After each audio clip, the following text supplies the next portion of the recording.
Bonjour à tous et bienvenue dans une nouvelle vidéo. Aujourd'hui, troisième épisode de notre série de 10 vidéos en 10 jours sur les 10 écuries de la saison et on continue avec la 8e équipe du général, Alfa Romeo. Qu'attendions-nous en début d'année? Qu'ont-ils fait cette saison? Quel bilan tirer? Comment se sont comportés Kimi et Giovinazzi? Qu'attendre pour l'an prochain? C'est parti. Comme d'habitude, on commence avec les attentes et je vous affiche le tableau des attentes où on peut voir qu'on n'était pas extrêmement enthousiaste pour les Suisseaux-Italiens. On les voyait en gros à la lutte avec AlphaTauri. Au mieux, ils retrouvaient leur forme d'il y a quelques saisons, mais surtout, on espérait qu'ils repartent sur du positif après une deuxième partie de saison 2019 très difficile. En gros, l'objectif c'était d'essayer de se rapprocher à nouveau d'un top 10 qui commençait à s'éloigner depuis quelques temps. Côté pilote, Kimi, c'est Kimi, et Giovinazzi par contre il avait la pression. Avec les Schumacher et les Schwartzman en Formule 2, on n'était clairement pas sûr qu'il allait garder sa place. L'an dernier, il nous avait laissé sur notre faim, en gros en 2020, il avait tout à prouver. Vous l'aurez compris, cette année, Alfa Romeo devait arrêter de glisser dangereusement vers le bas du classement et devait réenclencher un nouveau cycle positif dans le but de se rapprocher à nouveau des points. Y sont-ils parvenus? C'est ce qu'on va voir maintenant. Alfa Romeo est arrivé en Autriche avec une grosse déception, la voiture n'allait pas mieux. Plombée par la sale affaire entourant le moteur Ferrari, l'écurie suisseau-italienne fut celle qui avait le plus perdu entre les deux saisons, une seconde pleine en qualif. L'an dernier, il s'élançait 7e et 8e, cette année 18e et 19e, voilà, ça fait très mal. En plus, très vite, on s'est rendu compte que le moteur était certes handicapant, mais qu'il n'était pas la seule raison. L'aéro de la voiture n'était également pas top. Alfa Romeo n'avait pas réussi à fixer tous ces problèmes. Heureusement, Giovinazzi sera excellent en fin de course, profitant des safety cars et des abandons et passant Vettel au bon moment pour prendre une très belle 9e place et déjà 2 points. Le pauvre Kimi, lui, a vu sa roue s'envoler toute seule, une image impressionnante. Le premier Grand Prix a donc été bizarre, l'écurie a beaucoup perdu, a été très mauvaise, il y a ce moteur, il y a cet aéro qui ne va pas, mais au final ils ont marqué des points, donc on ne sait pas trop à quoi se fier, mais très vite la suite de la saison va apporter une réponse puisqu'Alfa Romeo va passer 7 courses sans inscrire le moindre point. Il faudra attendre le Mugello où, malgré sa pénalité et son tour de retard, Kimi a profité du deuxième drapeau rouge et de pneus plus chauds pour prendre un départ canon et résister. Une 9e place qui double le total de points des hommes de Fred Vasseur. Sinon à part ça c'est vraiment la catastrophe, les Q1 sont la norme, l'écurie est même régulièrement la plus lente sur un tour rapide et en course heureusement ça va un peu mieux, ils arrivent souvent à être devant Haas et Williams mais bon c'est clairement pas glorieux et en aucun cas les points ne sont jouables à la régulière. Il y aura tout de même 3 autres entrées dans le top 10, jamais à la régulière, mais tout de même, quand il y a eu les opportunités, Alpha les a saisies, au contraire de Haas et de Williams, et au final, c'est ce qui leur sauve leur saison d'une catastrophe totale. Il y a eu la 10e place de Giovinazzi en Allemagne, aidé par la safety car finale, par un bon choix stratégique et par sa bonne course qu'il avait idéalement placée. Puis, il y a eu Imola, une double entrée dans les points, là aussi merci les abandons, Gasly, Verstappen, Russell, mais aussi Stroll qui était loin derrière et Albon qui a spin, et merci la safety car, mais l'essentiel est là, Raikkonen P9, Giovinazzi P10, ça fait 3 points. Mais malheureusement, ce sera tout, l'écurie est beaucoup trop faible pour jouer quelque chose, la fin de saison sera beaucoup trop calme, même à Sakir ou en Turquie où les courses ont été folles, Alfa Romeo n'a pas pris de points. Et sinon, quoi d'autre? Kubica a souvent roulé en FP1 pour garantir les virements de son sponsor Orlen, Kimi nous a encore sorti des moments dont seul lui a le secret, Giovinazzi nous a fait ce magnifique casque, pour moi le plus beau de la saison, et il a aussi eu 2 accidents flippants au Mugello et à Spa. On termine ce résumé de la saison en disant qu'Alfa Romeo a décidé de garder ses 2 pilotes pour l'an prochain, ce qui n'était pas gagné à la base. On pensait clairement à une retraite pour Kimi à la fin de son contrat, mais finalement il a décidé que son heure n'était pas venue et Alpha en a fait sa priorité pour des raisons quand même compréhensibles. Quant à Giovinazzi, nous étions beaucoup à penser qu'il ne ferait pas long feu, mais il a convaincu Alpha de pousser Ferrari à placer Schumacher chez Haas plutôt que chez eux.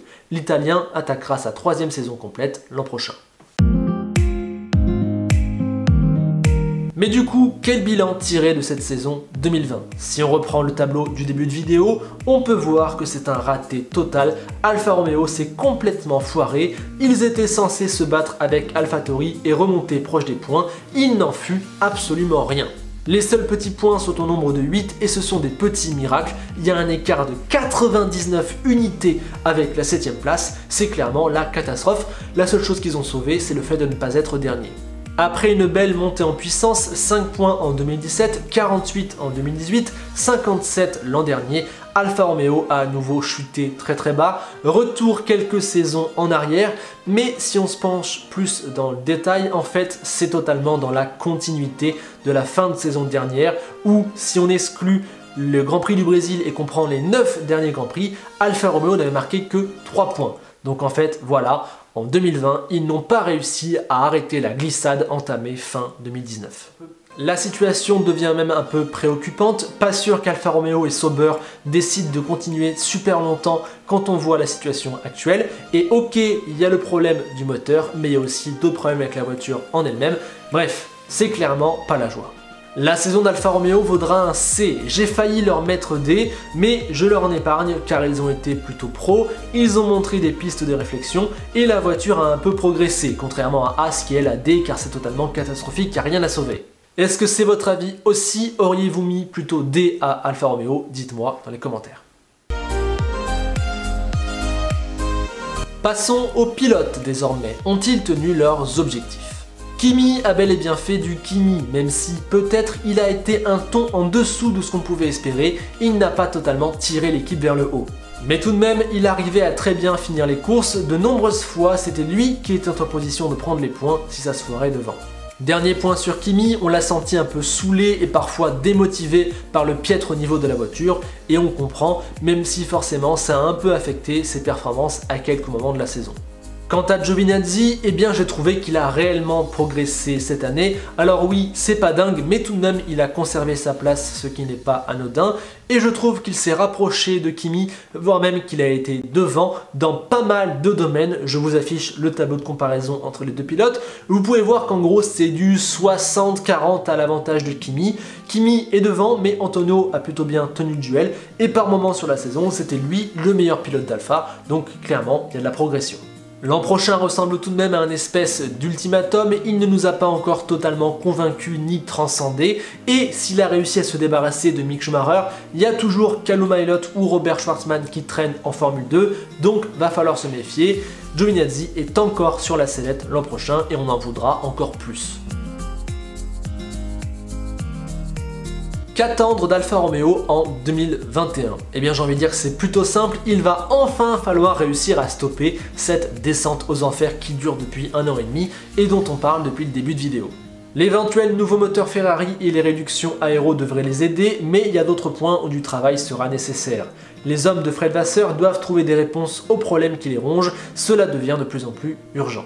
Autre point, en 2021, il faudra commencer à penser à 2022, à la fois sur la piste, il ne faudra pas foirer le nouveau concept de la voiture, il en va de la survie de l'écurie, mais il faudra également penser à 2022 en termes de pilote. Qu'est-ce que tu fais avec Kimi? Est-ce qu'il a encore envie de se lancer dans une nouvelle réglementation? Est-ce que toi, tu as envie de parier sur Kimi Räikkönen en 2022, 2023, 2024, 2025? Pareil pour Giovinazzi, est-ce qu'il va être suffisamment bon pour être convaincant? Est-ce qu'il devient le nouveau patron de l'écurie? Qui tu vas chercher si tu veux remplacer un pilote? Est-ce que tu vas chercher un Perez, un Hülkenberg, un Théo Pourchaire, un Gasly, je ne sais pas, bref.